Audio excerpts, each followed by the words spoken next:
What's good, YouTube? I go by the name of Q. If you're unfamiliar, if you are familiar, shout out to you. Welcome back to the channel. I'm a little nasally, so bear with me. I've been fighting this cold for the last 4 or 5 days now, and I'm on the other side, but still a little bit nasally. But I wanted to come on here and pretty much debunk a couple myths, right? There's some misconceptions around stock market investing that some people genuinely think are true, and I just want to let them know that they aren't. One of those misconceptions is that you need a lot of money in order to get invested in the stock market. You need a whole lot of money to start. That's not true at all. That's not true at all. You need about $5. That's it.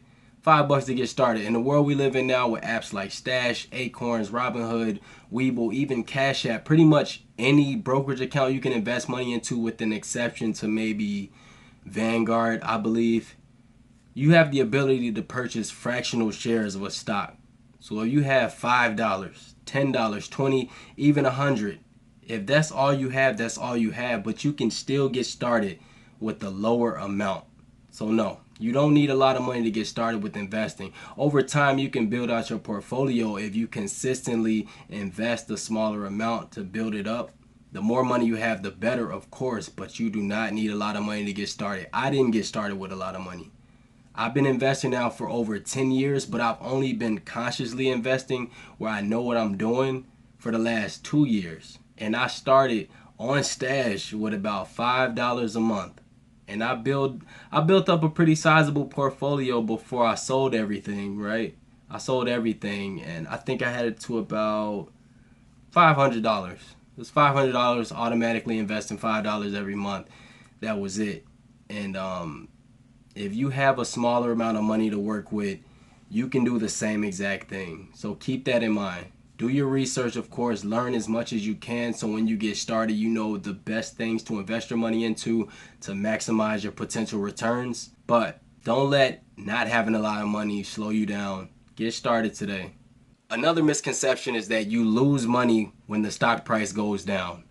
That's not true at all. That's not true at all, and let me break it down. Say if you bought a stock for $100 and then the next day the stock is now selling for $90. You may say, oh, I bought it for $100 this day and now it's $90. I lost $10.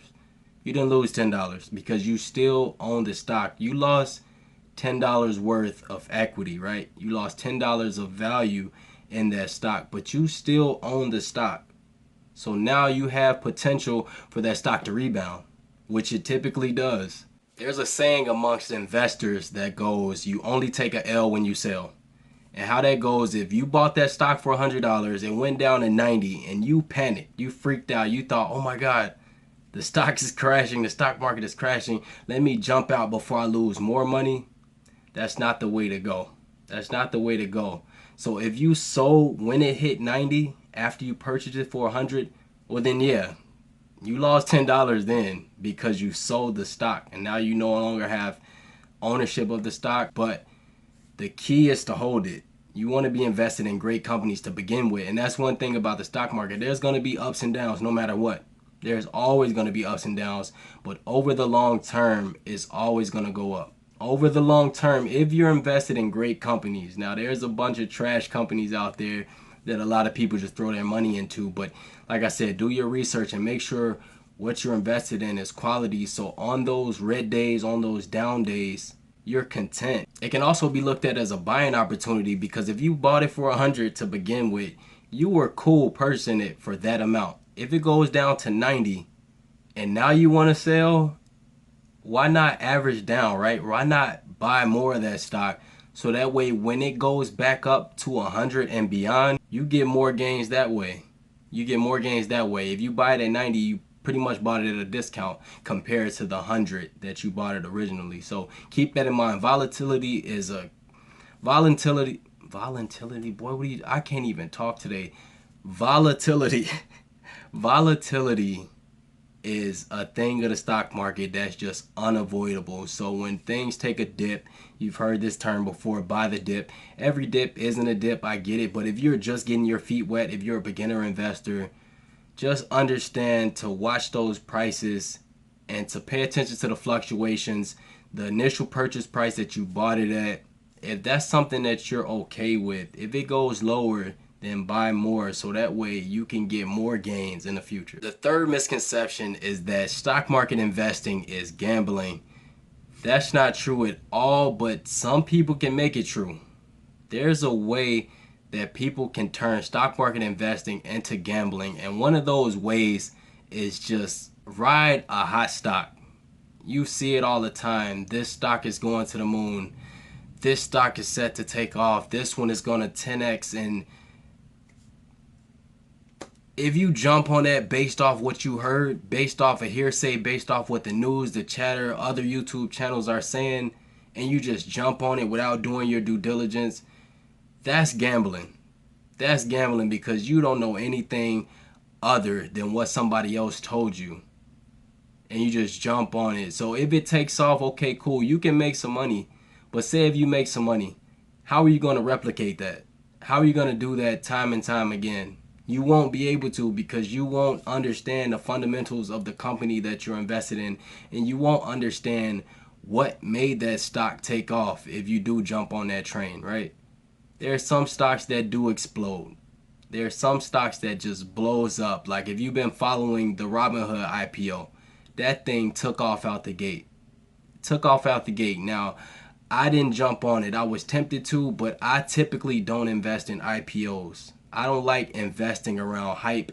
I don't like investing around frenzy because as Warren Buffett said, be fearful when others are greedy and be greedy when others are fearful. People are greedy about this Robinhood IPO and they're just eating it up. I'm standing back like this. I'm on the sidelines watching to see where it goes. Some people are making some quick money off of it, more power to them, but I work way too hard for my money to just throw it at, pretty much throw spaghetti at a wall and see if it take off. I'm good on that. I'm good on that. So that's one way you can gamble. Just throw your money in the stock market and don't do any due diligence. That's one thing you don't want to do. And at that point, it is gambling. I wouldn't even consider it investing. It's more so trading or... You get what I'm trying to say. Don't be a gambler. Do real investing. And the fourth and last misconception I want to clear up is that you can get rich quick with stock market investing. Now, this isn't necessarily true. Like I said, it can be true. All of these things can be true, but I want to show you why it's a misconception, because a lot of new investors believe, oh, if I want to make a lot of money fast, let me just get invested in the stock market. Let me just buy up some dividend stocks that's just going to pay me pennies every month or pennies every quarter. I'll get rich that way. That's false. That's hella false. Like I said, in order to make a substantial amount of money in the stock market, you have to have a substantial amount of money invested.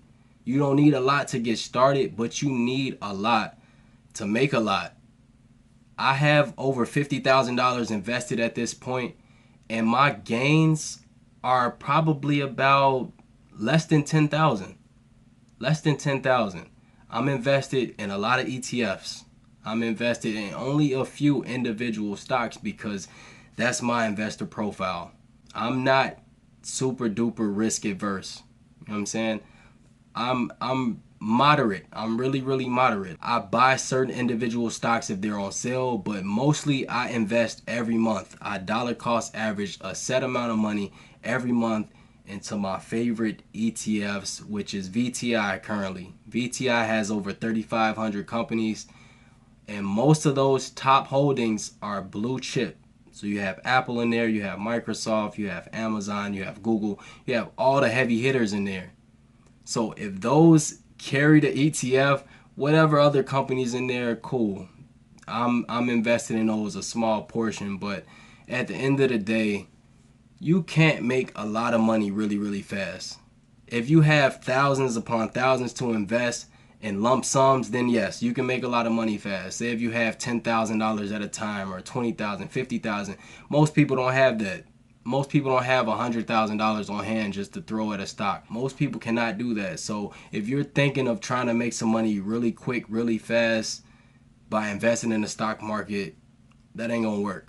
That is not gonna work. So always keep in mind, investing in the stock market is a game of patience. It's a game of patience. Like I said, I've been investing for over 10 years and I'm just now getting to the point where I have $50,000 invested. It took me 10 years to do so, and over the last 2 years, that's when I put majority of it, like 30, 40 plus. But get that out of your head right now. Get that out of your head, because a lot of people turn to that. They think you can just make a lot of money off your phone. That is not how that works. That is not how that works. Unfortunately, if I wish it was that way, that'd be pretty cool, right? But you know what they say about lottery winners. On my last point about the gambling and the making quick money, the quicker you make it, the quicker you'll lose it, right? It's all about knowing the fundamentals and all about knowing what to do with that money once you get it and to maintain it. What's the point of making a whole lot of money if you're just going to lose it? If you're going to blow it and fumble the bag, essentially. There's no point in doing that. So I hope this video helps you. I hope it made sense, man. Forgive me, I'm a little bit sick, but I had to get this video out. I'll be back in better shape, hopefully next week. I'm on a 1 video per week schedule, if y'all can't tell, but we're going to keep it moving. Like this video if you like it. Subscribe to my channel if you haven't. Also follow me on IG. Q Makes It Happen on Instagram. I go by the name of Q, and like I always say, if Q can make it happen, you can make it happen. I'll holler at y'all next video. Peace.